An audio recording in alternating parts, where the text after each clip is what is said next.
السلام عليكم ورحمة الله وبركاته إن الحمد لله نحمده ونستعينه ونستغفره ونعوذ بالله من شرور أنفسنا ومن سيئات أعمالنا من يهده الله فلا مضل له ومن يضلل فلا هادي له وأشهد أن لا إله إلا الله وحده لا شريك له وأشهد أن محمدا عبده ورسوله صلى الله تعالى عليه وعلى آله وصحبه وسلم تسليما كثيرا أما بعد فإن خير الحديث كتاب الله وخير الهدي هدي محمد صلى الله عليه وسلم وشر الأمور محدثاتها وكل محدثة بدعة وكل بدعة ضلالة وكل ضلالة في النار أعوذ بالله من الشيطان الرجيم إن شانئك هو الأبتر সম্মানিত দিনী মাতৃমণ্ডলী, আল্লাহ রাব্বুল আলামিনের প্রশংসা এবং প্রিয় নবী সাল্লাল্লাহু আলাইহি ওয়াসাল্লামের উপর সালাত ও সালামের পর আজ বৃহস্পতিবার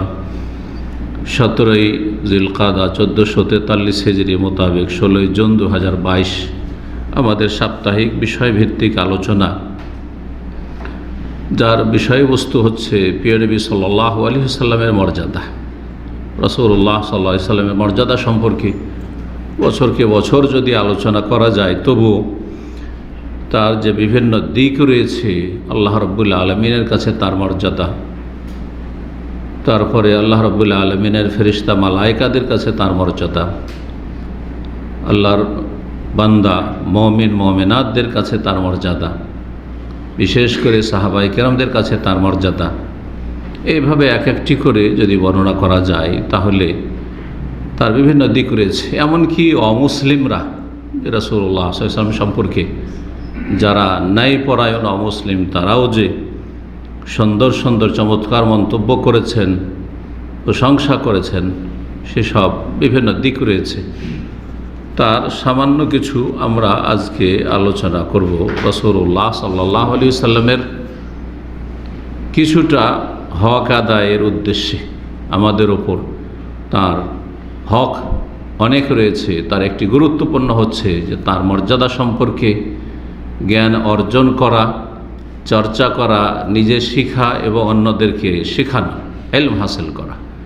সে জ্ঞান অর্জন করা কোনো ইসলামিক বই পুস্তক, নবী সাল্লাল্লাহু আলাইহি ওয়াসাল্লামের সিরাতের জীবনীর বিভিন্ন দিক নিয়ে পড়াশোনা করে হোক, অথবা কারো কাছ থেকে গুরুত্বপূর্ণ বিষয় সম্পর্কে শুনে হোক। তো আমরা এই অল্প সময়ে আলোচনা করব। কোরআনে কারিমে রাসূলুল্লাহ সাল্লাল্লাহু আলাইহি ওয়াসাল্লাম সম্পর্কে বিভিন্ন দিক নিয়ে আল্লাহ রাব্বুল আলামিন স্বয়ং আলোচনা করেছেন, প্রশংসা করেছেন, ঘোষণা করেছেন, মানব জাতিকে জানিয়েছেন তার মর্যাদা সম্পর্কে। একটি ছোট্ট আয়াত পাঠ করেছি সুন্নতি খুতবার পরে, তা হচ্ছে কোরআনে কারিমের সবচাইতে ছোট্ট সূরা আল কাউসার। এই সূরা আল কাউসারের শেষ আয়াত, 3টি মাত্র আয়াত এতে রয়েছে। শেষ আয়াত, ইন্না শানিআকা হুয়াল আবতার। এই সূরার বিষয়বস্তু হচ্ছে রাসূলুল্লাহ সাল্লাল্লাহু আলাইহি ওয়াসাল্লামের মর্যাদা সম্পর্কে আল্লাহ রাব্বুল আলামিনের ঘোষণা। ইন্না আতাইনাকাল কাউসার, নবী সাল্লাল্লাহু আলাইহি ওয়াসাল্লামকে আল্লাহ রাব্বুল আল কাউসার দান করেছেন। আল কাউসারে যদি তাফসীর ব্যাখ্যা করা যায় তো যথেষ্ট সময়ের প্রয়োজন রয়েছে। আল্লাহ যা দিয়েছেন সেদিকে না গিয়ে শেষ কথাটি শুধু বলি, কারণ রাসূলুল্লাহ সাল্লাল্লাহু আলাইহি ওয়াসাল্লামের দাওয়াত যেহেতু বিশ্বব্যাপী দাওয়াত, এবং সেই দাওয়াত আলহামদুলিল্লাহ 1400 বছর পার হয়ে যাওয়ার পরেও আপন গতিতে পৃথিবীর ঘরে ঘরে, প্রতিটি পরিবারে, প্রতিটি সমাজে, প্রতিটি অঞ্চলে পৌঁছে যাচ্ছে। আর প্রতিদিন হাজার হাজার অমুসলিম ইসলাম গ্রহণ করছে, আর যারা অসৎ মুসলিম সমাজের তারা সৎ হচ্ছে, হিদায়াতের দিকে ফিরে আসছে। যারা শিরক বিদআতে লিপ্ত তারা তাওহীদ সুন্নাতের দিকে আসছে। এই হচ্ছে রাসূলুল্লাহ সাল্লাল্লাহু আলাইহি ওয়াসাল্লামের দাওয়াত। এর যে ব্যাপক প্রভাব, এর কারণে এক শ্রেণীর ইসলামের শত্রুরা যখন তখন রাসূলুল্লাহ সাল্লাল্লাহু আলাইহি ওয়াসাল্লাম সম্পর্কে অশালীন কথাবার্তা বলে থাকে, বেয়াদবি করে থাকে, মানহানি করার চেষ্টা করে। কিন্তু মনে রাখবেন যে রাসূলুল্লাহ সাল্লাল্লাহু আলাইহি ওয়াসাল্লাম সম্পর্কে কোনো খারাপ মন্তব্য করা মানে পাহাড়ের সাথে নিজের মাথা দিয়ে আঘাত করা। কেউ যদি কোনো পাহাড় পর্বতের সাথে মাথা দিয়ে আঘাত করে তাহলে পাহাড়ের কিছুই হবে না, পক্ষান্তরে সে ধ্বংস হয়ে যাবে। জি, নবী করিম সাল্লাল্লাহু আলাইহি সাল্লাম সম্পর্কে আল্লাহ বলছেন তাকে সম্বোধন করে, ইন্না শানিআকা হুয়াল আবতার। হে নবী, নিঃসন্দেহে তোমার শত্রু, তোমার বিদ্বেষীরাই হচ্ছে আবতার, নির্বংশ, লেজ কাটা, যাদের ভবিষ্যতে কোনো কিছু নেই, নির্বংশ, যার কেউ নেই। জি, যার মরে যাওয়ার পরে তার নাম নেওয়ার কেউ নেই। জি, তো যারা রাসূলুল্লাহ সাল্লাল্লাহু আলাইহি সাল্লামের শত্রু, তাদের ইতিহাস এই 1400 বছরে পড়ে দেখবেন তাদের নাম নেওয়ার কেউ নেই। আর যদি কেউ নাম নেই তো কোনো সময় সসম্মানে নামবে না, সম্মানের সাথে নাম নেবে না। আবু জাহলের নাম আসে, আবু লাহাবের নামও আসে, ওতবা, সাইবা, রাবিয়া, ইবনে উবাই, মুনাফিক, তাদের নাম আসে। কিন্তু একজন কোনো মানুষ আছে পৃথিবীতে যে শ্রদ্ধা ভরে তাদের নামটা উচ্চারণ করে? কেউ নেই পৃথিবীতে। জি, আর কোনো ভালো মানুষ তো খুঁজেই পাবেন না কিয়ামত পর্যন্ত, হবেই না। আর যারা ভালো মানুষ না, আসলে তাদের মধ্যে মানুষত্ব নেই। যদি ভালো মানুষ আমার মতো মানুষ না হইতে পারে, তার মধ্যে মানুষত্ব নেই। তো আল্লাহ রাব্বুল আলামিন এই ঘোষণা নবী সাল্লাল্লাহু আলাইহি ওয়াসাল্লামকে শুনিয়ে দিয়ে সম্বোধন করে বলছে, ইন্না শানিআকা, নিশ্চয় তোমার বিদ্বেষী, তোমার সাথে যে শত্রুতা রাখে, দুশমনী রাখে, সেই হচ্ছে নির্বংশ। নবী করিম সাল্লাল্লাহু আলাইহি ওয়াসাল্লামকে যারা গালমন্দ করে, মানহানি করে, এটা কি প্রমাণ করে? এই কথাটি বলি, সেটা প্রমাণ করে যে নবী সাল্লাল্লাহু আলাইহি ওয়াসাল্লাম নিয়ে আসা দ্বীনের প্রচার প্রসার ব্যাপক হারে হচ্ছে, তার একটা অবশ্যই প্রভাব পড়ছে। না হলে কোনো কিছু ঠান্ডা হয়ে থাকলে, স্থির হয়ে থাকলে কেউ সে সম্পর্কে মাথা ঘামাবে না, কারো মাথা ব্যথা হবে না। এটা নবী করিম সাল্লাল্লাহু আলাইহি ওয়াসাল্লামের দাওয়াতের বৈশিষ্ট্য এবং নবী সাল্লাল্লাহু আলাইহি ওয়াসাল্লামের আদর্শের উপর যারাই যুগে যুগে প্রতিষ্ঠিত থাকবে। সুতরাং আমাদের সালাফি দাওয়াত, কোরআন সুন্নাহর দাওয়াতের প্রচার প্রসার বেড়েছে, সেই জন্য শত্রুতাও বেড়েছে। আর যার মধ্যে যত বেশি সালাফি দাওয়াতের কাজ হয়, তার তত বেশি শত্রুতা এবং বিরোধিতা এবং তাকে গালমন্দ করা, এটা স্বাভাবিক বিষয়, এটা হবে। এটা হকের প্রমাণ। এবং এটা আমি বহুবার বলেছি যে এটা সুসংবাদ যে কাজ হচ্ছে, কাজ হচ্ছে। হ্যাঁ, যারা আল্লাহর শত্রু, আল্লাহর দ্বীনের শত্রু, তাদের পায়ের তলা থেকে মাটি সরছে, সেই জন্য তাদের মাথার ব্যথা। জি, যার ফলে তারা পাগলা কুকুরের মতো ছোটাছুটি করছে। জি, এবং মনে রাখবেন যে নবী করিম সাল্লাল্লাহু আলাইহি সাল্লামকে কেউ যদি গালমন্দ করে, তো আর একটি আমাদের জন্য সুসংবাদ হচ্ছে, একটি সুসংবাদ হচ্ছে দ্বীন ইসলামের প্রচার প্রসার হচ্ছে। আর একটি সুসংবাদ হচ্ছে যে সব শত্রুরা রাসূলুল্লাহ সাল্লাল্লাহু আলাইহি সাল্লামকে গালমন্দ করে, রাসূলুল্লাহ সাল্লাল্লাহু আলাইহি সাল্লামকে ব্যঙ্গ করে, রাসূলুল্লাহ সাল্লাল্লাহু আলাইহি সাল্লাম সম্পর্কে খারাপ মন্তব্য করে, তাদের শীঘ্রই পতন ঘটবে, তারা ছিন্ন ভিন্ন হয়ে যাবে, তারা টুকরো টুকরো হয়ে যাবে।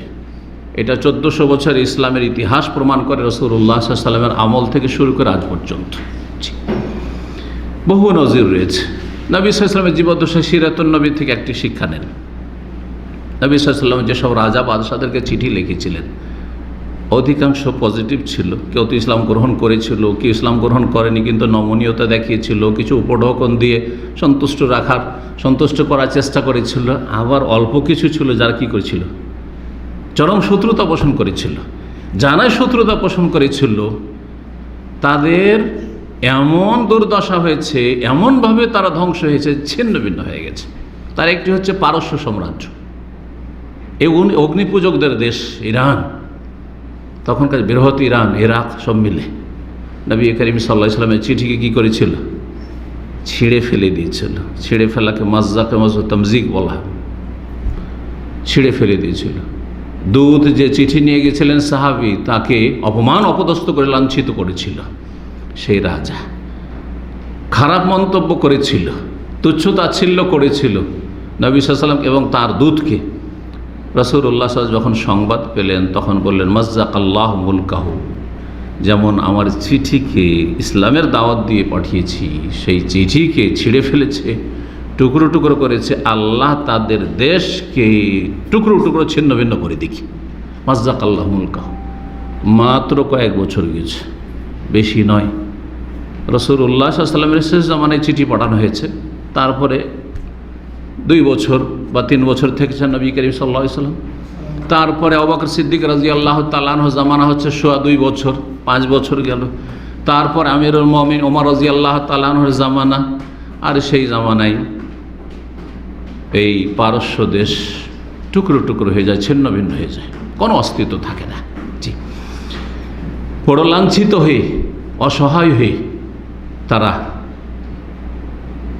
রাসূলুল্লাহ সাল্লাল্লাহু আলাইহি ওয়াসাল্লাম সাহাবায়ে কেরামদের হাতে বন্দী হয়ে হাজির হয়েছে।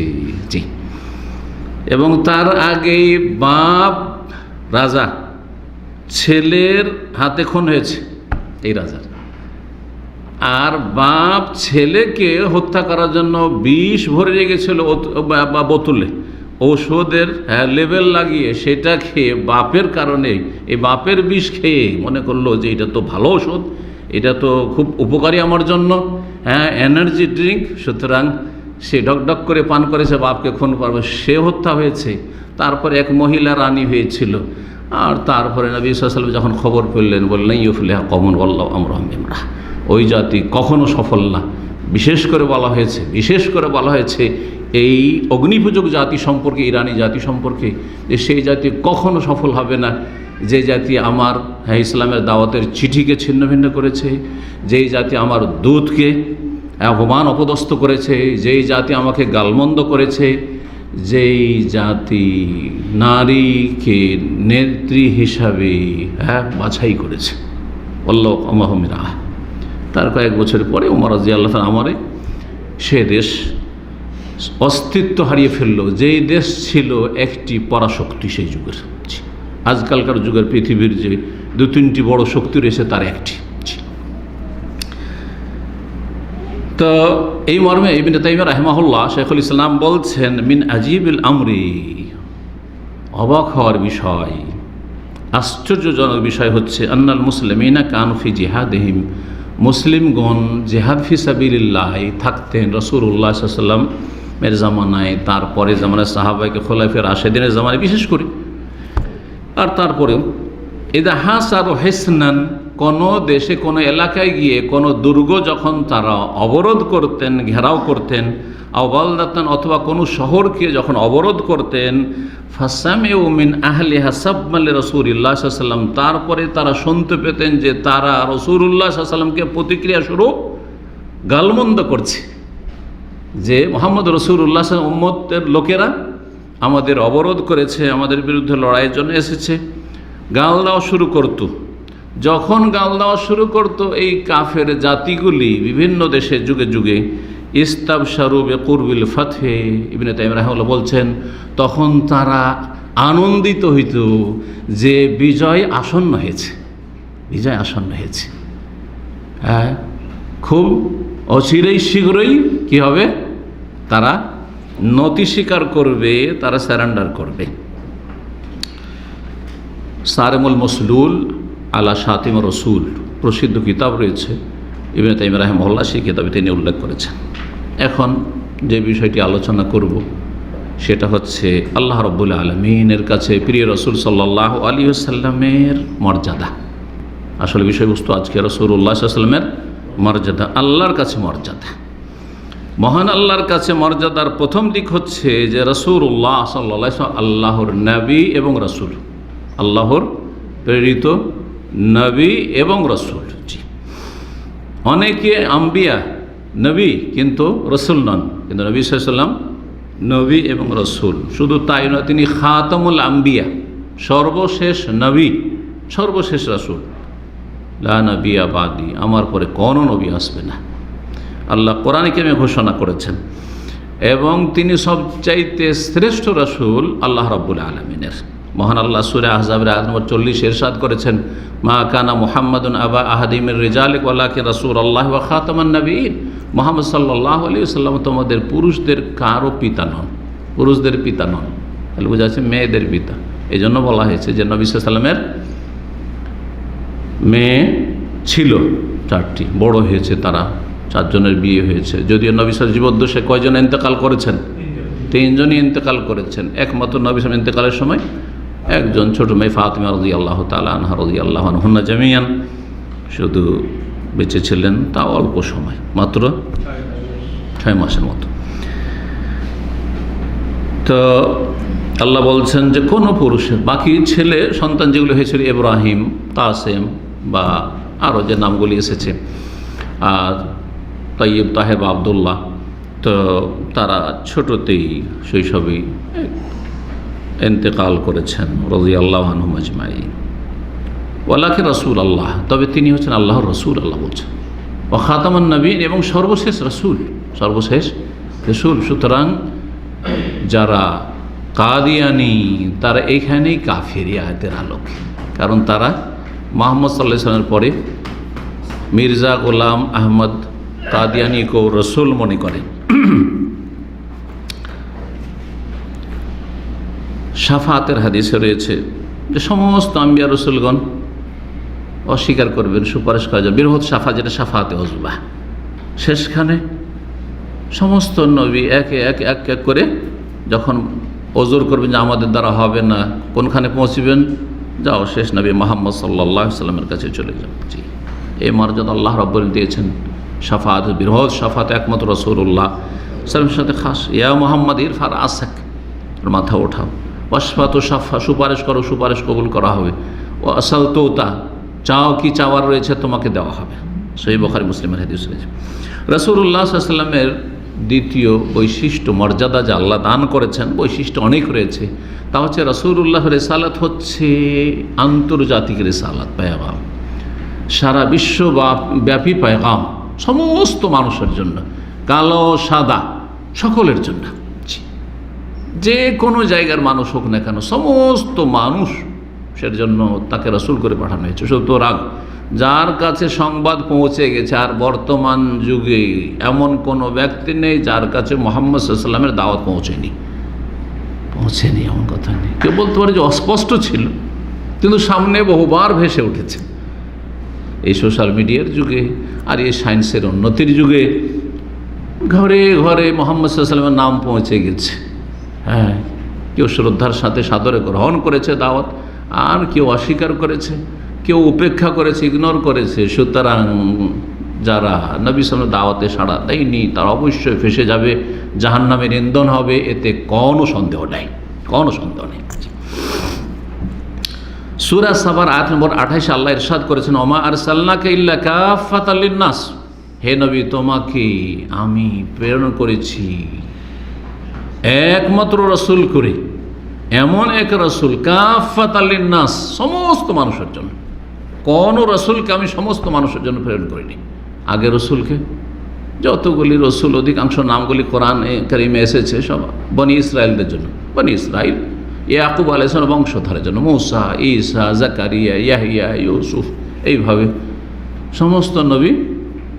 লূত আলাইহিস সালাম ওই যে সদ্দম এলাকায়, তোমার ওই গ্রাম, ওই এলাকার জন্য। শুআয়ব আলাইহিস সালাম আসহাবুল আইকা, আইকা এলাকায় তুমি চলে যাও, যে বা মাদিয়ানবাসীর জন্য, এইভাবে।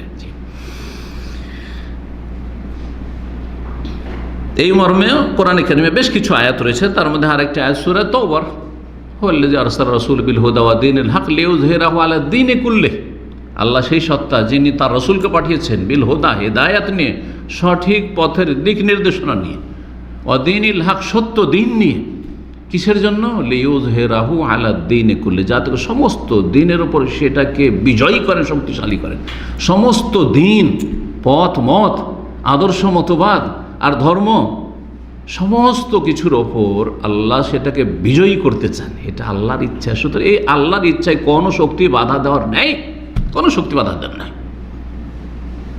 হ্যাঁ, কখনো হয়তো আপ ডাউন হবে, কিন্তু ইসলামকে পৃথিবী থেকে কেউ নিভিয়ে দেবে, মুছে দেবে, এইসব চিন্তা হচ্ছে তাদের অবাস্তব চিন্তা। এবং এই রকমের কোনো সন্দেহ যেন কোনো ইমানদারের অন্তরে না থাকে। আল্লাহর দিন আল্লাহ জয়ী করবেন। এই কাফেলায় যদি আমি আপনি শরীক হতে পারি তো আমার আপনার সৌভাগ্য। সৌভাগ্য আমার আপনার যে কে কতটা শরীক হইতে পারছে এই কাফেলায় আল্লাহর দিনকে শক্তিশালী করার জন্য, জয়ী করার জন্য আল্লাহর জমিনে। আর যদি শরীক না হইতে পারেন, না হইতে পারি, তাহলে আমি হতভাগা, আপনারা হতভাগা, কিন্তু অন্যদেরকে দিয়ে আল্লাহ করাবেন। কথাও স্পষ্ট করে দিয়েছেন আল্লাহ রাব্বুল কোরআনে কারীম। আল্লাহর দিনুল্লাহ গালিব, আল্লাহর দিন জয়ী হবে। আল্লাহর দিন জয়ী, সেটা যার মাধ্যমে হোক না কেন, যার দ্বারা যতটুকু কাজ হোক না কেন, আমি করব না, অন্য কেউ করবে, অন্য কাউকে দিয়ে আল্লাহ করাবেন। ওয়াইন তাতাওয়াল্লাউ ইস্তাবদিল কওমান গায়রাকুম সুম্মা লা ইয়াকুনু আমসালাকুম, সূরা মুহাম্মাদের শেষ আয়াত। অন্য জাতিকে দিয়ে আল্লাহ করিয়ে নেবেন। জি,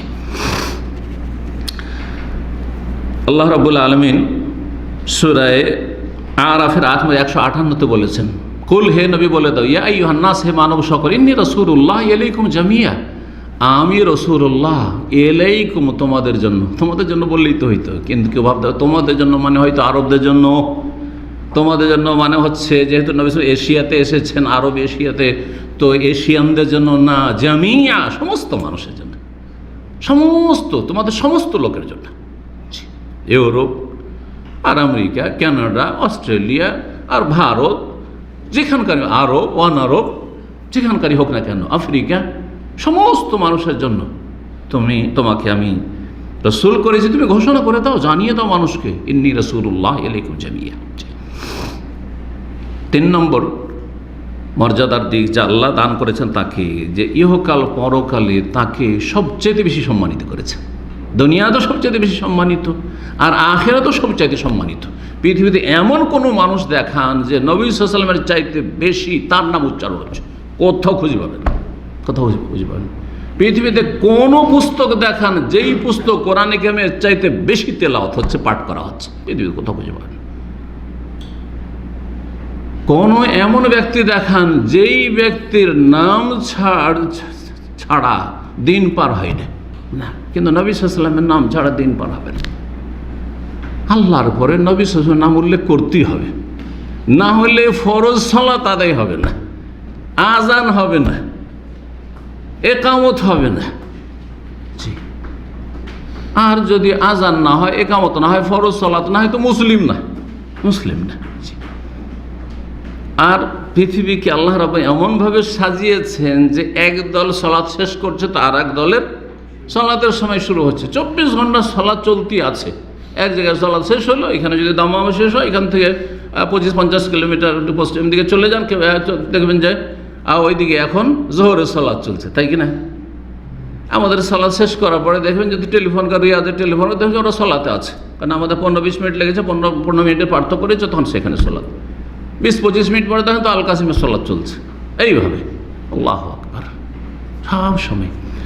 তো নবী করিম সাল্লাল্লাহু আল্লাহর জিকিরের সাথে সাথে তারপরে নবী সাল্লাল্লাহু আলাইহি ওয়াসাল্লামের আলোচনা সবসময় হচ্ছে, এবং বড় শ্রদ্ধার সাথে হচ্ছে, এবাদত মনে করে হচ্ছে, যে আল্লাহর এবাদত করছে নবী সাল্লাল্লাহু আলাইহি ওয়াসাল্লামের নাম উচ্চারণ করার মাধ্যমে।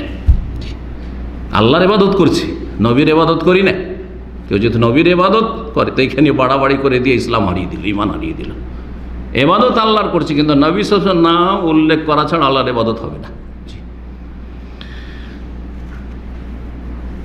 দুনিয়া আখেরাতে নবী সাল্লাল্লাহু আলাইহি ওয়াসাল্লামকে আল্লাহ রাব্বুল সবচেয়ে বেশি সম্মানিত করেছেন। সূরা আলাম নাশরাহ লাকা সাদরাক পড়ে দেখুন, তাফসীর করার সময় নেই, কারণ সূরা আলাম নাশরার উপরে আমার ঘন্টার উপরে তাফসীর আছে। আলাম নাশরাহ লাকা সাদরাক ওয়া ওয়াদানা আনকা বিজরাক আল্লাযী আনকাযা যাহরাক ওয়া রাফা'না লাকা যিকরাক। এই আয়াতটি বিশেষ, ওয়া রাফা'না লাকা যিকরাক, হে নবী তোমার সুনাম, তোমার মর্যাদা, তোমার আলোচনা আমি উন্নীত করেছি, উঁচা করেছি। তোমার মাকাম, তোমার আজমাত, তোমার বড়ত্ব, মহত্ব অনেক উঁচা করেছি, উন্নীত করেছি। ওয়া রাফা'না লাকা যিকরাক। 4 নম্বর বিষয়টি আল্লাহ রাব্বুল আলামিনের পক্ষ থেকে নবী সাল্লাল্লাহু আলাইহি ওয়াসাল্লামের মর্যাদা দানের ক্ষেত্রে, তা হচ্ছে যে যেখানেই আল্লাহ রাব্বুল আলামিনের কথা আলোচনা করা হয়, সেখানেই নবী সাল্লাল্লাহু আলাইহি ওয়াসাল্লামের কথা আলোচনা করতে হয়। যেখানে আল্লাহর কথা আলোচনা করতে হয়, সেখানেই নবী করিম সাল্লাল্লাহু আলাইহি ওয়াসাল্লামের কথা আলোচনা করতে হয়। জি, এর মধ্যে গুরুত্বপূর্ণ একটি ক্ষেত্র হচ্ছে সালাত, মানে দরুদ পাঠ করা, সালাত আলা নবী। শুধু সালাত বললে যেটাকে নামাজ বলছেন, জি, ফার্সি ভাষায় করে দিয়ে। আর সালাত আলা নবী মানে যেটাকে দুরুদ বলছেন, নবী সাল্লাল্লাহু আলাইহি ওয়াসাল্লামের প্রতি সালাত ও সালাম পেশ করা। এই মানে মুসনাদ আহমদ তিরমিজিতে হাদিস রয়েছে, আল্লামা আলবানী সহি বলেছেন, আল বাখিল আল্লাযী যুকিরতু ইনদাহু, কৃপণ ওই ব্যক্তি যার সামনে আমার কথা কি হয়, আলোচনা হয়। আলোচনা হয়, নবী সাল্লাল্লাহু আলাইহি ওয়াসাল্লামের কথা আলোচনা হয় আমাদের সামনে, হয় নিজে করি, না হয় অন্য কেউ করছে। ফালাম ইউসাল্লি আলাইহি, কিন্তু আমার প্রতি সালাত পেশ করলো না। যখন নবী সাল্লাল্লাহু আলাইহি ওয়াসাল্লাম নাম আসলো তখন সাল্লাল্লাহু আলাইহি ওয়াসাল্লাম সালাফগণ থেকে, সাহাবায়ে কেরাম থেকে, তাবেঈনদের যুগ থেকে, আইম্মা মুহাদ্দিসিন ফুকাহা সবাই এই সংক্ষেপে এই সালাত এবং সালাম পেশ করেছেন। সেই সাল্লাল্লাহু আলাইহি ওয়াসাল্লাম বলেন, অথবা আল্লাহুম্মা সাল্লি ওয়া সাল্লিম আলা নবী সাল্লাল্লাহু আলাইহি ওয়াসাল্লাম, বা আল্লাহুম্মা সাল্লি ওয়া সাল্লিম আলা নবী, যে কোনো ভাষা দিয়ে করেন। কিন্তু নবীর প্রতি সালাত না পেশ করলে আপনি কৃপণ, বখিল। জি, আল্লাহ রাব্বুল সূরা আহজাবের আয়াত নম্বর 56-তে নির্দেশ দিয়েছেন। শুধু নির্দেশ দেননি, এই সালাত আল্লাহ রাব্বুল আলামিন সালাতে নির্দেশ দিচ্ছেন। সালাত মানে নবী সাল্লাল্লাহু আলাইহি ওয়াসাল্লামের জন্য রহমতের দোয়া, বান্দার পক্ষ থেকে, ফেরেশতাদের পক্ষ থেকে দোয়া। যখন এই দোয়া, কার কাছে দোয়া? আল্লাহর কাছে দোয়া, তখন আল্লাহ নিজে থেকে শুরু করছেন যে আমি রহমত বর্ষণের ঘোষণা করছি। ইন্নাল্লাহা মালাইকাতুহু ইউসাল্লুনা আলান নবী, আল্লাহ সালাত রহমত বর্ষণ করেন নবীর ওপর। তোমাদেরকে হুকুম করছি, তার আগে আমি ঘোষণা করছি আমি রহমত বর্ষণ করি, আমি রহমত বর্ষণ করি। মালায়েকা আর ফেরেশতাও রহমত বর্ষণ করে, তাহলে 2 নম্বরে ফেরেশতা। সুতরাং ইয়া আইয়ুহাল্লাযীনা আমানু, হে ঈমানদারগণ, সাল্লু আলাইহি ওয়া সাল্লিমু তাসলিমা, তোমরা তার প্রতি সালাত এবং সালাম পেশ করো, দুরূদ ও সালাম পেশ করো সাল্লাল্লাহু আলাইহি ওয়াসাল্লাম। আজানে যেমনই আশহাদু আল্লা ইলাহা ইল্লাল্লাহ, তাওহীদের ঘোষণা, তাওহীদের শাহাদাত, তেমনি আশহাদু আন্না মুহাম্মাদান রাসূলুল্লাহ, ইকামতে হয়ে গেল। তারপরে তাশাহুদে আত-তাহিয়াতু লিল্লাহি লিল্লাহ, সালাওয়াতু ওয়াত তাইয়্যিবাতু আসসালামু আলাইকা আইয়ুহান নবী।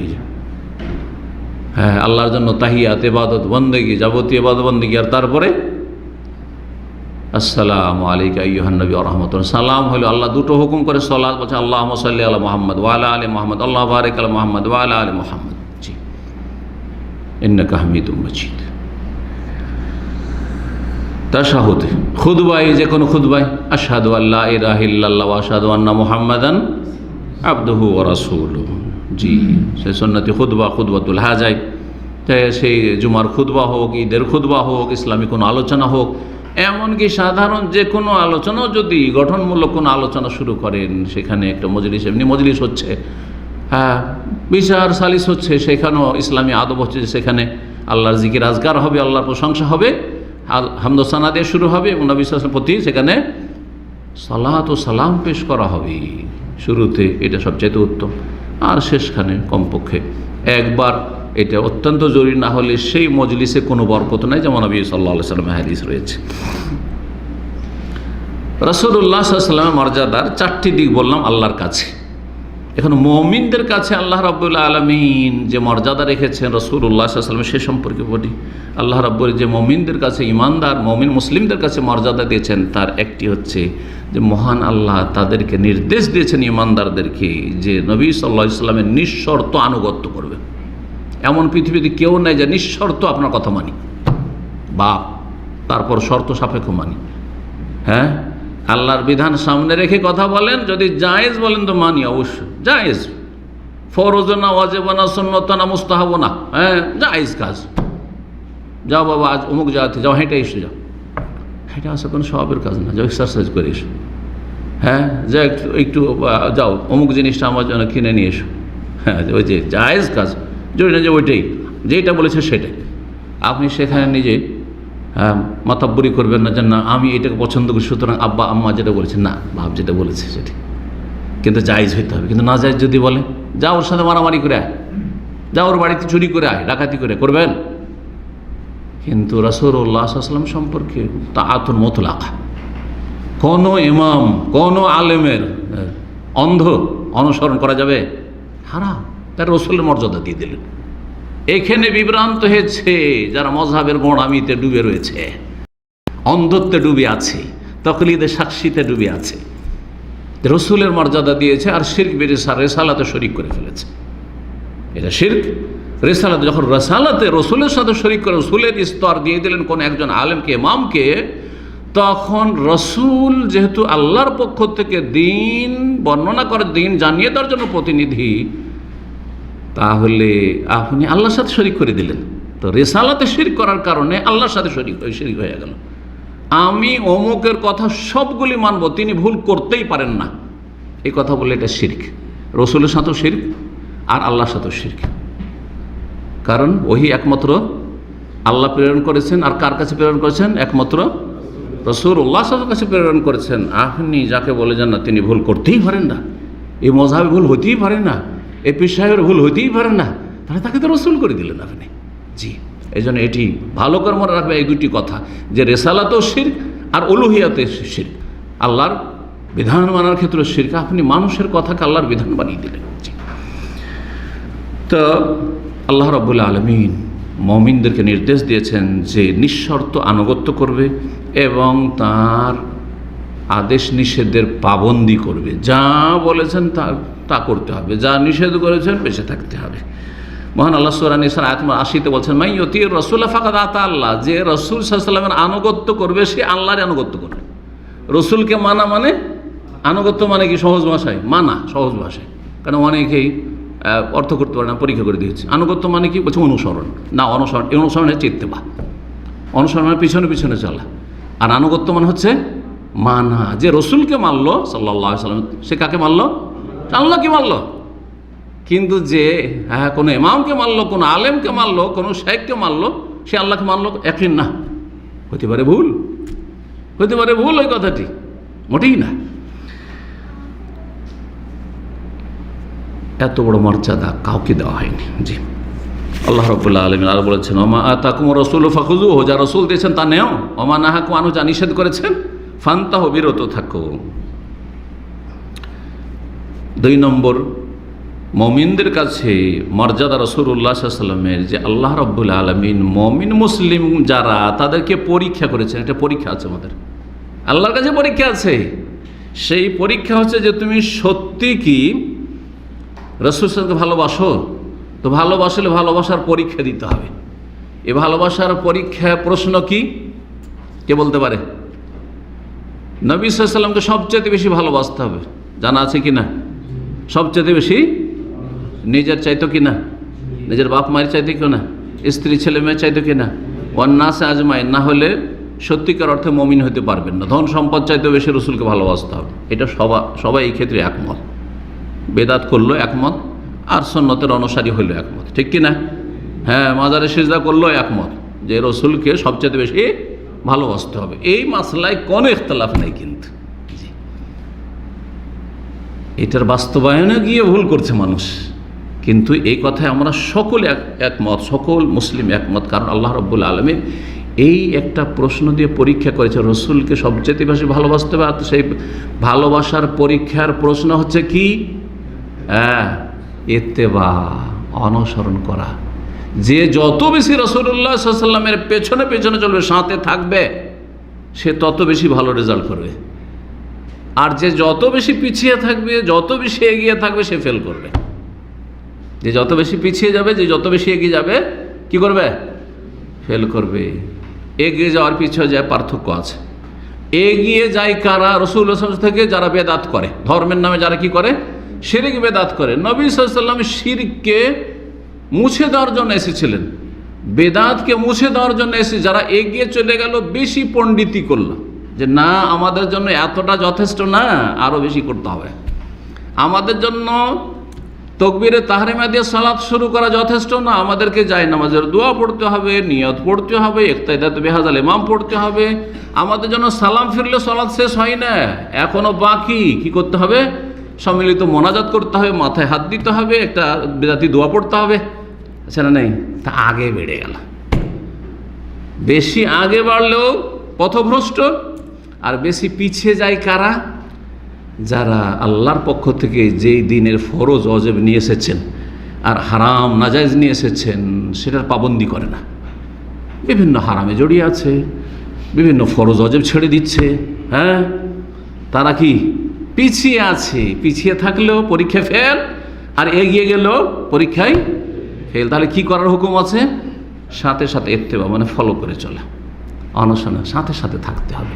আর তারা হচ্ছে তৌহিদ সুন্নাত প্রতিষ্ঠাকারী, যারা তৌহিদ সুন্নাত আল্লাহর একত্ব প্রতিষ্ঠা করে আর এক রসুলের তরিকায় ইবাদত বন্দেগী করে সাল্লাল্লাহু আলাইহি ওয়াসাল্লাম। কুল ইন কুনতুম তুহিব্বুনাল্লাহ ফাত্তাবিউনি ইউহিব্বুকুমুল্লাহ। আল্লাহকে যদি ভালোবাসো, এটা যদি দাবি, তো দাবি থাকলে দলিল পেশ করতে হবে। দাবি হচ্ছে যে আল্লাহকে ভালোবাসি, হ্যাঁ, তাহলে এর প্রমাণ কি? হ্যাঁ, আল্লাহকে ভালোবাসি মানে আল্লাহ রসুলকে ভালোবাসি, সবচেয়ে বেশি আল্লাহকে এত ভালোবাসি যে আল্লাহর সামনে সিজদায় লুটিয়ে পড়ি। আর নবী সাল্লামকে এত ভালোবাসি যে নবীর তরিকা ছাড়া আমার জীবনে কোনো তরিকা নেই, নবী সাল্লাম ছাড়া আমার জীবনে কোনো আদর্শ মানুষ নেই, কোনো আইডিয়াল মানুষ নেই আমার কাছে। যখন আল্লাহ এবং রসুলকে সবচেয়ে বেশি ভালোবাসো, এর প্রমাণ হচ্ছে ফাত্তাবিউনি, হে নবী বলে দাও যে আমার অনুসরণ করতে হবে। এটা হচ্ছে পরীক্ষা। এই পরীক্ষা যদি পাস পাস, ফেল ফেল, ইউহিব্বুকুমুল্লাহ, তাহলে আল্লাহ ফলাফল দুটো দেবেন। একটা করো, ইত্তেবা করো, তোমাদেরকে দুটো দেবেন, আল্লাহ ভালোবাসবেন আর ওয়াগফির লাকুম যুনুবাকুম, তোমাদের গুনাহগুলি আল্লাহ মাফ করে দেবেন। সুবহানাল্লাহ। জি, আল্লাহর কাছে দ্বিগুণ দ্বিগুণ, এটা তো অল্প, 10 গুণ, 100 গুণ, 700 গুণ। জি, নেকির ক্ষেত্রে 3 নম্বর, মুমিনদের কাছে মর্যাদা হচ্ছে রাসূলুল্লাহ সাল্লাল্লাহু আলাইহি সাল্লামের যে মুমিন মুসলিমদেরকে কঠোরভাবে নিষেধ করা হয়েছে রাসূলুল্লাহ সাল্লাল্লাহু বিরোধিতা থেকে। খবরদার, জীবনের কোনো ক্ষেত্রে রাসূলুল্লাহ সাল্লাল্লাহু আলাইহি সাল্লামের বিরুদ্ধাচরণ করিও না, নাফরমানি করিও না, উল্টো পথে চলিও না, আগেও বাড়িও না, পিছিয়ে যেও না, ডানে বামে চলে যাও, পিছনে পিছু, সাথে সাথে সাথে সাথে থাকতে হবে। জি, সূরা নূর আয়াত নম্বর 63-তে আল্লাহ ইরশাদ করছে, ফালিয়াহযারিল্লাযীনা ইউখালিফুনা আন আমরিহি, যেন সতর্ক সাবধান হয়ে যায়। আল্লাহ সাবধান করছেন, সাবধান।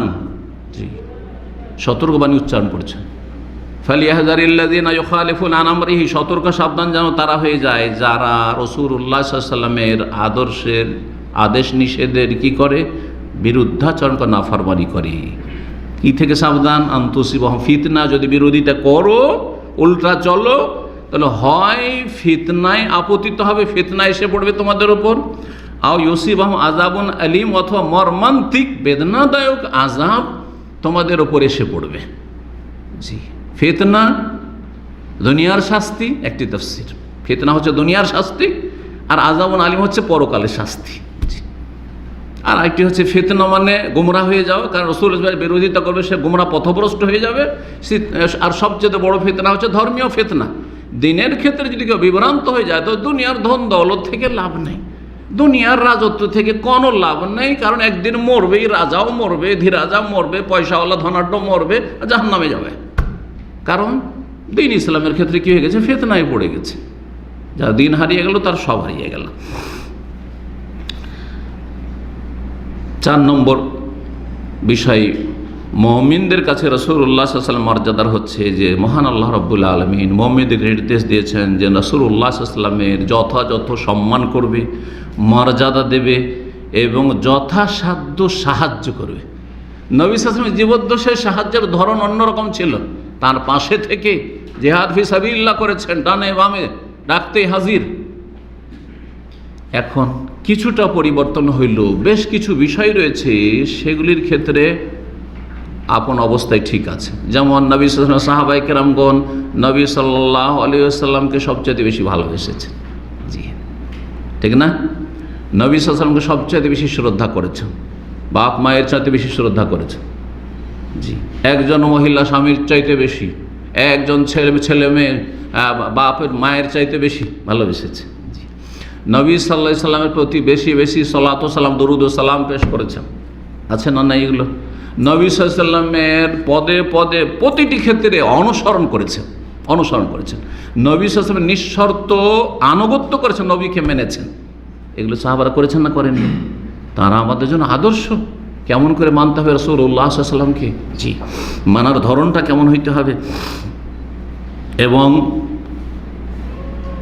ভালোবাসা কেমন হইতে হবে, দরুদ ও সালাম কেমন হইতে হবে, নিজে থেকে বানিয়ে নিলে হবে না, দরুদ সালামের তরিকা। জি, সাহায্য কেমন করে করতে হবে? নবী সাল্লাল্লাহু আলাইহি ওয়াসাল্লাম চলে গেছেন, এখন তো জীবদ্দশায় যে সাহায্য ছিল সেই সাহায্যটা খানিকটা ভিন্ন হয়ে গেছে। নবী সাল্লাল্লাহু আলাইহি ওয়াসাল্লামের এখন সাহায্য হচ্ছে নবী সাল্লাল্লাহু আলাইহি ওয়াসাল্লাম যে দিনটা রেখে গেছেন আমানত, সেই দিনটাকে শক্তিশালী করে রাখা, সেই দিনের খেদমতে নিজের জীবনকে কোরবানি করে দেওয়া, নিজের জান মাল সম্পদ সব কিছুকে উৎসর্গ করে দাও, সেই দিন ছেলে মেয়েদেরকে শিখানো, সেই দিনের দাওয়াত প্রচার প্রসার, সেই দিন শক্তিশালী হোক, সেই দিন আল্লাহর জমিনে প্রতিষ্ঠিত হোক আর মজবুত হোক, এর জন্য সবসময় চিন্তা রাখা। না, কোনো চিন্তা নেই, কোনো মাথার ব্যথা নেই, ভালো খেতে পেলেই হলো, সুখে থাকলেই হলো, নিজের পরিবার পরিজন নিয়ে পকেটে টাকা থাকলেই হলো।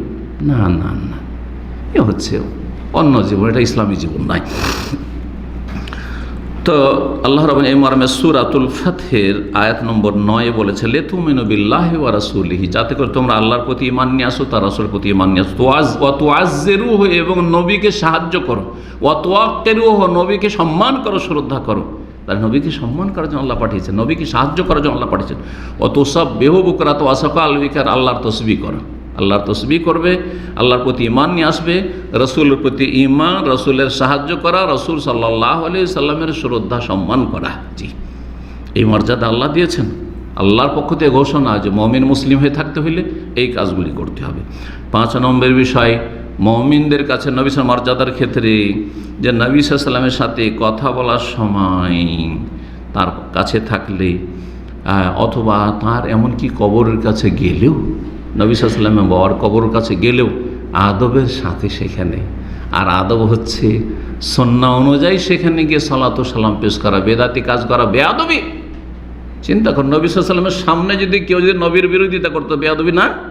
তার নবী সাল্লাল্লাহু আলাইহি ওয়াসাল্লামের কবরের কাছে গিয়ে যদি বেদাতি তরিকাতে সালাত সালাম পেশ করে, হ্যাঁ, অথবা নবীর কাছে চাইতে লাগা মাদাদ ইয়া রাসূলুল্লাহ, মাদাদ ইয়া রাসূলুল্লাহ, হ্যাঁ, অথবা বেদাতি তরিকাতে সালাত ও সালাম পেশ করে, নবীর কবরের দিকে মুখ করে দোয়া করা শুরু করে, এগুলো আমাদের সমাজে আছে না নেই?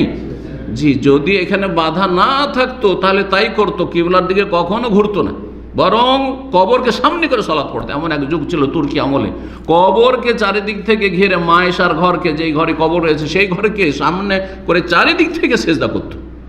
জি, আমার এক ওস্তাদ মদিনা ইউনিভার্সিটির মুরব্বী বয়স্ক মানুষ রাহিমাহুল্লাহ তাআলা, তিনি বলছেন যে মালিক আবদুল্লাহ রাহিমাহুল্লাহ যখন মক্কা প্রথম বিজয় করলেন, তো তখন সেখানে মৌলুদ রসুল, যেই জায়গায় নবী সাল্লাল্লাহু আলাইহি ওয়াসাল্লামের জন্ম, ওই যে লাইব্রেরি, সেখানে চারিদিক থেকে সেজদা হতো, চারিদিক থেকে সেজদা হতো।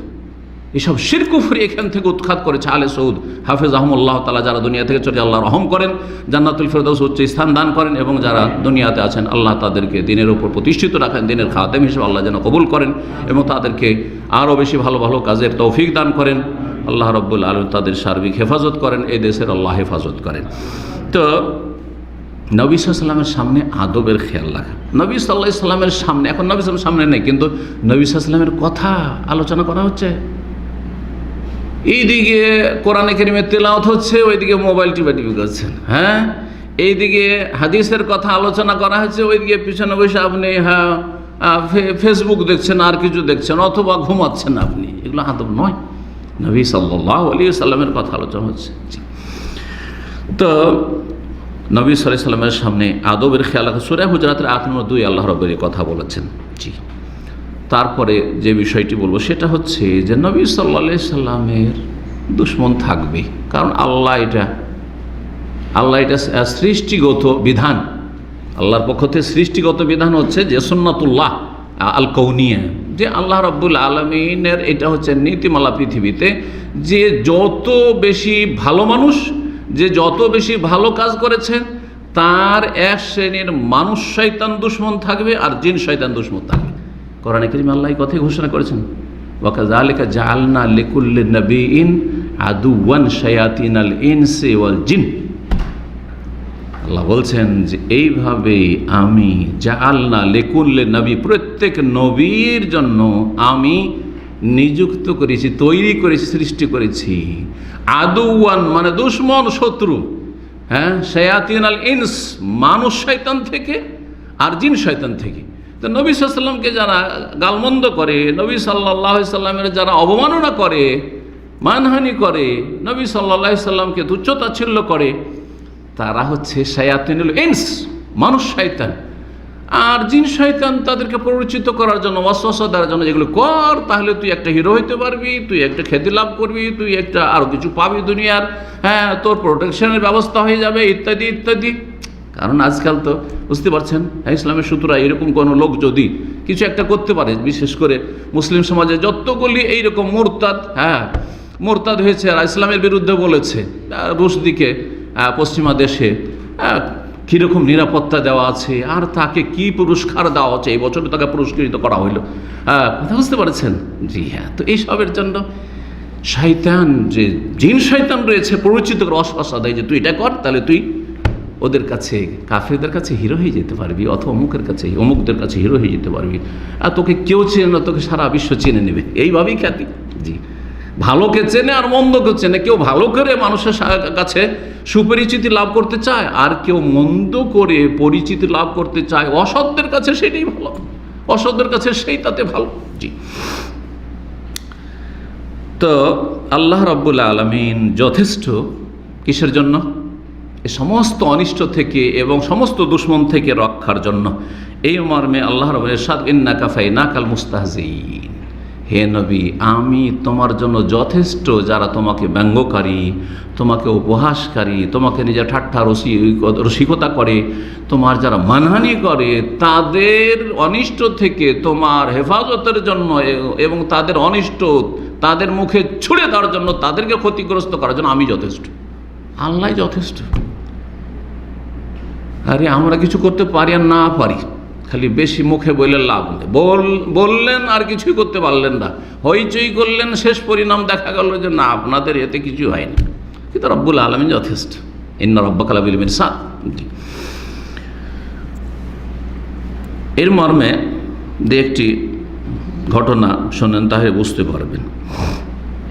নবী করিম সাল্লাল্লাহু আলাইহি ওয়াসাল্লাম এর সাথে খারাপ আচরণ করেছিল এক ব্যক্তি, তাকে আল্লাহ লাঞ্ছিত করেছেন এবং তাকে অসাধারণ শাস্তি দিয়েছেন, স্বাভাবিক না, অস্বাভাবিক শাস্তি দিয়েছেন।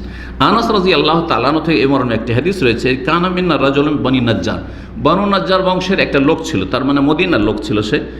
কার আল বাকারা, সূরা বাকারা পড়লো, আল ইমরান পড়লো, ইসলাম গ্রহণ করার পরে সূরা বাকারা, আল ইমরান অনেক কিছু তালিম হাসিল করলো। ওয়াকান ইয়াকতুবু রাসূলুল্লাহ সাল্লাল্লাহু আলাইহি ওয়াসাল্লাম ওহী পর্যন্ত লিখতো, মানে লিখতে জানতো সে। আরব দেশে তো লেখাপড়া হাতে গোনা কয়েকজন জানতো, সে জানতো। ফান্তালাকা হারিবান, হঠাৎ করে সে মদিনা থেকে পালিয়ে গেল, মুরতাদ হয়ে পালিয়ে গেল, থাকবো না এই মদিনে, এই মুহাম্মদ সাল্লাল্লাহু আলাইহি ওয়াসাল্লামের কাছে থাকবো না। হাত্তা লাহিকা বি আহলিল কিতাব, গিয়ে আহলি কিতাব ইহুদি খ্রিস্টানদের সাথে মিশে গেল, সামদেশে গিয়ে খ্রিস্টানদের সাথে মিশে গেল। যেমন ভারত থেকে রুশদি, আর এইরকমই বাংলাদেশ থেকে, হ্যাঁ জানছেন যে এক মহিলা, কুখ্যাত মহিলা, লানাহুমুল্লাহ জামিয়ান, আল্লাহ ধ্বংস করুক এদেরকে। তো পালিয়ে গেল। কালাফারাফাহু, তখন তারা তাকে খুব সম্মান করলো যে হ্যাঁ মুহাম্মদ সাল্লাল্লাহু আলাইহি ওয়াসাল্লাম মদিনা থেকে পালিয়ে এসছে, এদিকে সম্মান করতে হবে, কাফেরদের কাজই এটা।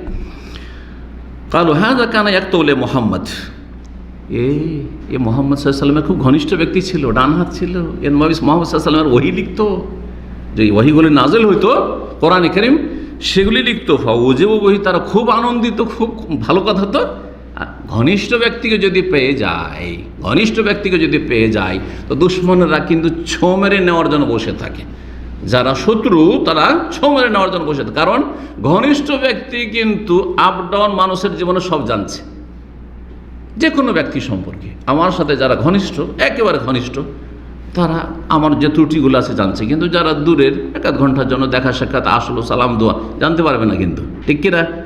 ঘনিষ্ঠ ব্যক্তি আপনজনে একবারে যে অতপ্রতভাবে জড়িত থাকে, তাকে যদি ছোঁ মেরে পেয়ে যায়, দেখি নেগেটিভগুলো কিছু বের করা যায় কিনা, নেগেটিভ কিছু বের করা যায় কিনা।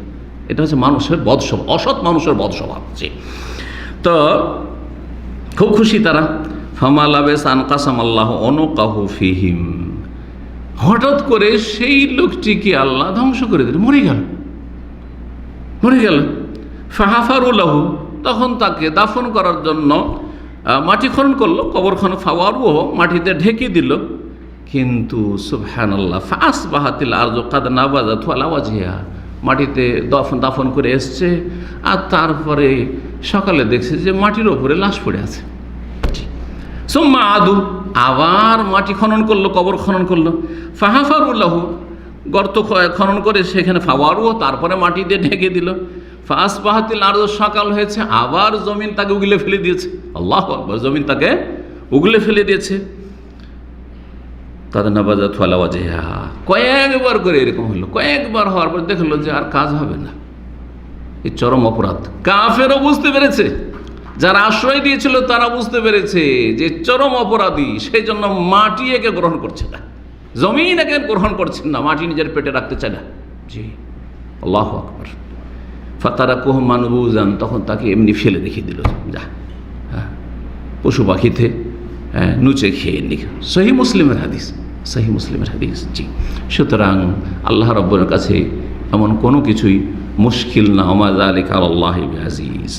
ইমাম ইবনে কাসির রাহমাতুল্লাহ আরেকটি ঘটনা বলি। ইমাম ইবনে কাসির রাহিমাহুল্লাহ তাফসীর ইবনে কাসির, প্রসিদ্ধ তাফসীর এবং সবচেয়ে ভালো তাফসীর, সেই তাফসীরে তিনি উল্লেখ করেছে ইন্না শানিআকা হুয়াল আবতার, যেটা দিয়ে আলোচনা শুরু করেছিলাম। সেই আয়াতের তাফসীরে তিনি একটি ঘটনা বর্ণনা করেছেন। আন্না দা আলা উতবা বিন আবি লাহাব লাম্মা সাব্বা ওয়া সাইলিহি, নবী সাল্লাল্লাহু আলাইহি ওয়াসাল্লামের জামাই হয়েছিল এক সময় আবু লাহাবের ছেলে উতবা। এই ঘটনা কেউ শুনেছেন? কেউ শোনেনি মনে হয়। আবু লাহাব নবী সাল্লাল্লাহু আলাইহি ওয়াসাল্লামের কে ছিল? চাচা। চাচার ছেলের সাথে, তার মানে চাচা তো ভাইয়ের সাথে কি দিয়েছেন? মেয়ের বিয়ে। যেমন আলী বিন আবি তালিব, জি, আবু তালেব চাচা আর আলী চাচা তো ভাই, তো আলীর সাথে বিয়ে দিয়েছেন কার? ফাতেমা রাদিয়াল্লাহু তাআলা আনহার। এটা জানার কারণ ছেলে মেয়ে হয়েছে সেই জন্য। কিন্তু রাসূলুল্লাহ সাল্লাল্লাহু আলাইহি ওয়াসাল্লামের যে মেজো আর সেজো মেয়ে রোকাইয়া উম্মে কুলসুম, তাদের বিয়ে দিয়েছিলেন এই আবু লাহাবের দুই ছেলের সাথে। আবু লাহাবের দুই ছেলের সাথে আবু লাহাব খবিস বলল যে তোরা এই মুহাম্মাদের মেয়েকে বিয়ে করে আসিস, তোদের সাথে আমি কথাই বলবো না, আর তোরা যতক্ষণ তোকে তালাক দিয়ে তোর মুখ দেখবো না, যতক্ষণ না তাড়াবি। হ্যাঁ, এই যখন শপথ করলো তখন তারা তার বাপের কথা শুনে, আবু লাহাবের কথা শুনে অভিশপ্তগুলো কি করলো? তালাক দিয়ে দিল নবী সাল্লাল্লাহু আলাইহি সাল্লামের মেয়েদেরকে। কাফেরদের সাথে বিয়ে কেমন করে হইতে পারে? এটা মদিনার ঘটনা নেই, কারণ এখন ওগুলো বিধান আসেনি, তো মক্কার ঘটনা, বোঝা গেছে না? মক্কার ঘটনা। জি, আর তারপরে নবী করিম সাল্লাল্লাহু আলাইহি ওয়াসাল্লাম 40 বছর বয়সে নবী হয়েছেন, তার আগে এই ঘটনা হয়তো। জি, তারপরে তখন পর্যন্ত মুসলিম কাফের বিয়ে মদিনা আসা এসে হারাম হয়েছে। জি, তো যাই হোক, রাসূলুল্লাহ সাল্লাল্লাহু আলাইহি ওয়াসাল্লামের মেয়েদেরকে তালাক দিয়ে দিলাম। এই উতবা বিন আবু লাহাব একজন ছিল, আরেকজন উতাইবা ছিল।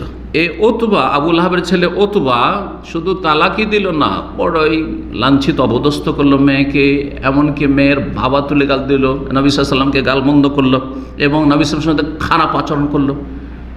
বাপ বলছে খবিস, আবু লাহাব বলছে তাব্বাত ইয়াদা আবি লাহাব ওয়া তাব, আবু লাহাবের দুই হাত ধ্বংস হোক। আবু লাহাব ধ্বংস এমনিতে নাযিল হয়নি, সে বলছে যা ওই যে তোর শ্বশুর মুহাম্মদ, তার মুখে থুতু দিয়ায়। জি, সে কাজ করেছিল, নবী করিম সাল্লাল্লাহু আলাইহি ওয়াসাল্লাম খারাপ আচরণ করেছিল। জি, নবী সাল্লাল্লাহু আলাইহি ওয়াসাল্লাম বদ্ধ করেছেন, ঠিক আছে আমার মেয়েকে ছেড়ে দিলে ভালো কথা, আলহামদুলিল্লাহ, কিন্তু তুমি খারাপ আচরণ করলে। আল্লাহুম্মা সাল্লি আলাইহি আলবা মিনকা লা বিকা, এই দোয়া করেছিলেন, বদ্ধ করেছেন, আল্লাহ তুমি এর ওপর হিংস্র পশু চাপিয়ে দাও, হিংস্র পশু দিয়ে একে ধ্বংস করো। আল্লাহু আকবার, হিংস্র পশুকে ধ্বংস করো। মুস্তাদরাক হাকিম হাদিস রয়েছে, ইমাম হাফিজ রহমতুল্লাহ আলাইহি হাদিসটিকে হাসান বলেছেন। সে এই বদদুয়া শোনার পরে সবসময় আতঙ্কে থাকতো, কিন্তু আতঙ্কে থেকে কতদিন আর মক্কায় লুকিয়ে থাকবে? মক্কাতে হিংস্র পশু নেই, বাঘ নেই, ভয় নেই, হয়তো মক্কায় কদিন থাকবে? ব্যবসা বাণিজ্যের জন্য এই দিক সেদিক তো দিতে হবে না, তো মক্কার লোক খাবে কি? খাবে, খেতে পাবে কোথায়? আর ব্যবসা বাণিজ্যের জন্য তারা দুই মৌসুমে দুই দিকে যেত, এমন যেত আর শাম দেশে যেত। তো শাম দেশে যে সিরিয়ার দিকে বা ফিলিস্তিন, সবগুলি বৃহৎ শাম, সেই দেশে যেত যখন গরমের সময়, তখন ঠান্ডা দেশে যেত। তো শাম দেশে সে গিয়েছিল, আর তাকে চারিদিক থেকে সবাই পাহারা দিচ্ছে, কারণ সে আতঙ্কে আছে, আর সে জানে যে মুহাম্মদ সাল্লাল্লাহু আলাইহি ওয়াসাল্লামের বদদুয়া কবুল হয়েছে, সুতরাং আমাকে সবসময় প্রোটেকশনে সুরক্ষিত থাকতে হবে, আর সবাই তাকে সুরক্ষা দিত। বলছে এক জায়গায় রাতে এক মাঠে তারা অবস্থান করেছে, কারণ সে বিশ্রাম করতে হবে, সফর অবস্থায়, আর সেখানে তাকে মাঝখানে শুয়েছে, আর চারিদিক থেকে অন্যান্য লোকেরা সব চারিদিক থেকে ঘেরে শুয়ে আছে, যাতে করে কোন রকমের বিপদের আশঙ্কা না থাকে বা বিপদের ঝুঁকি না থাকে। সে অবস্থায় তারা ঘুমিয়ে আছে। একটি বাঘ আসলো, আর আসার পরে শুংছে, আর তারপরে সবগুলিকে ডিঙিয়ে ওই মাঝখানে গিয়ে ওকে ওর মাথাটাকে দৌড়ে গলাটাকে কেটে একবার শেষ করে দিল। হ্যাঁ, এইভাবে আল্লাহ রাব্বুল আলামিন তাকে হালাক করলেন। নবী সাল্লাল্লাহু আলাইহি ওয়াসাল্লামের বদদুআ কবুল হয়েছিল। জি, তো ফাখারাজা ফি সফরে গেছে, যা আল আসাদ ফামাজ্জাকাহু, একটি সিংহ বাঘ আসলো, ফামাজ্জাকাহু, তাকে একবারে ছিন্ন ভিন্ন করে দিল, খেয়ে ফেলল বাঘে। জি, নবী করিম সাল্লাল্লাহু আলাইহি ওয়াসাল্লামের সাথে যারা খারাপ আচরণ করবে তাদের জন্য ইসলামী দণ্ডবিধানও রয়েছে। জি, দুনিয়াতে ইসলামী দণ্ডবিধান রয়েছে, আর আখিরাতে রয়েছে কঠিন শাস্তি। মরার পরে রয়েছে কঠিন শাস্তি। দুনিয়ার দণ্ডবিধান কোনো মুসলিম শাসকের হাতের নাগালে আসলো না, বা তারা পারল না অথবা করলো না, যে কোনোটাই হোক না কেন। কারণ অন্য দেশে থাকলে হাতের নাগালে নেই না, এটা ডাল ভাত মুখের কথা বলে দিলেন রয়ে গেলে, এত কথা নয়। আর নিজের দেশে হইলে অনেক সময় অপারক, অনেক সময় হিকমতের খেলাফ হইতে পারে। নবী করিম সাল্লাল্লাহু আলাইহি ওয়াসাল্লাম মুনাফিকদের সবচেয়ে বড় নেতা, মদিনায় সারা জীবন থেকেছে, মারা গেছে। তাকে কত সাহাবায়ে কেরাম বলেছেন, ইয়া রাসূলুল্লাহ, আমাকে অনুমতি দেন, দানি আজরে বনকা, গর্দানটা উড়িয়ে দিয়েছেন নবী সাল্লাল্লাহু আলাইহি ওয়াসাল্লাম অনুমতি। কারণ হিকমতের খেলাফ হইতো, এতে পরিস্থিতি আরও খারাপ হয়ে যেত। তো এত সহজ বিষয় নয়। আর তারপরে সেই যুগ না, এই যুগে আছেন, কোন যুগে আছেন সেটাও দেখতে হবে। তো যাই হোক, কিন্তু মনে রাখবেন, দুনিয়ার দণ্ডবিধান কায়েম না হলেও আখিরাতের যে কঠিন শাস্তি তা প্রতীক্ষা রয়েছে, আর সেটা বেশি দূরে নেই, মরার সাথে সাথে। মহান আল্লাহ মর্মে সূরা আহজাবের 57 ইরশাদ করেছে, ইন্নাল্লাযী ইউযুনা আল্লাহ ওয়া রাসূলাহু, যেই ব্যক্তি বা যারা আল্লাহ এবং তার রাসূল সাল্লাল্লাহু আলাইহি ওয়াসাল্লামকে কষ্ট দেয়, লানাহুমুল্লাহু ফিদ দুনিয়া ওয়াল আখিরাহ, দুনিয়া এবং আখিরাত, ইহকাল পরকালে তাদের ওপর আল্লাহর লানত, অভিশাপ রয়েছে। ওয়া আ'আদ্দা লাহুম আযাবাম মুহিনা, আর তাদের জন্য লাঞ্ছনাকর শাস্তি আল্লাহ রাব্বুল আলামিন তৈরি করে রেখেছেন। এখানেই আজকের আলোচনা শেষ করছি। আল্লাহ রাব্বুল আলামিনের কাছে দোয়া করি, আল্লাহ রাব্বুল আলামিন যেন আমাদেরকে রাসূলুল্লাহ সাল্লাল্লাহু আলাইহি ওয়াসাল্লামের মর্যাদা যথাযথ জানার এবং সেই মর্যাদা উপলব্ধি করে সেই মর্যাদার হক আদায় করে আল্লাহ রাব্বুল আলামিন যেন তৌফিক দান করেন। আমরা মুসলিমরা যদি রাসূলুল্লাহ সাল্লাল্লাহু আলাইহি ওয়াসাল্লামের মর্যাদার যদি খেয়াল না রাখি এবং রাসূলুল্লাহ সাল্লাল্লাহু আলাইহি ওয়াসাল্লামের হকগুলি যদি আদায় না করি, আর সে সম্পর্কে আমাদের কোনো জ্ঞান না থাকে, নবী সাল্লাল্লাহু আলাইহি ওয়াসাল্লামের সিরাত সম্পর্কে প্রাথমিক জ্ঞান অধিকাংশ মুসলিমদের নেই, মুসলিম ছেলেদের নেই, মুসলিম মেয়েদের নেই, মুসলিম বুড়োদেরও নেই, তাহলে যদি আপন নবী সম্পর্কে জ্ঞান না থাকে, তাহলে কী বা তার মর্যাদা বুঝবে আর কী বা তার হক আদায় করবে। আল্লাহ রাব্বুল আলামিন যেন আমাদেরকে এই সমস্ত ত্রুটি থেকে, ঘাটতি থেকে, আর এসব অন্যায় থেকে, গুনাহ থেকে আল্লাহ যেন আমাদেরকে তওবা করে ফিরে আসার তৌফিক দান করেন। রাসূলুল্লাহ সাল্লাল্লাহু আলাইহি ওয়াসাল্লামের হেফাজত আল্লাহ করেছেন, তার দিনের আল্লাহ হেফাজত করবেন, সেটা যার দ্বারাই হোক। আল্লাহ যেন আমাদেরকে সেই কাফেলার সাথে শামিল হওয়ার তৌফিক দান করেন। এবং যারা রাসূলুল্লাহ সাল্লাল্লাহু আলাইহি ওয়াসাল্লামের অবমাননা করে, যারা নবী সাল্লাল্লাহু আলাইহি ওয়াসাল্লামের মানহানি করার জন্য অপপ্রয়াস চালায়, আল্লাহ তাদের দুনিয়া আখিরাতকে ধ্বংস করুন, এবং এর যারা সমর্থন করে তাদেরকে আল্লাহ ছিন্ন ভিন্ন করে দেন। এখানে যারাই শক্তি যোগান দেয়, আল্লাহ যেন তাদেরকে টুকরো টুকরো করে দেন। ওয়া সাল্লাল্লাহু সাল্লাম আলা নবিয়িনা মুহাম্মদ ওয়া আলা আলিহি ওয়া সাহবিহি আজমাইন।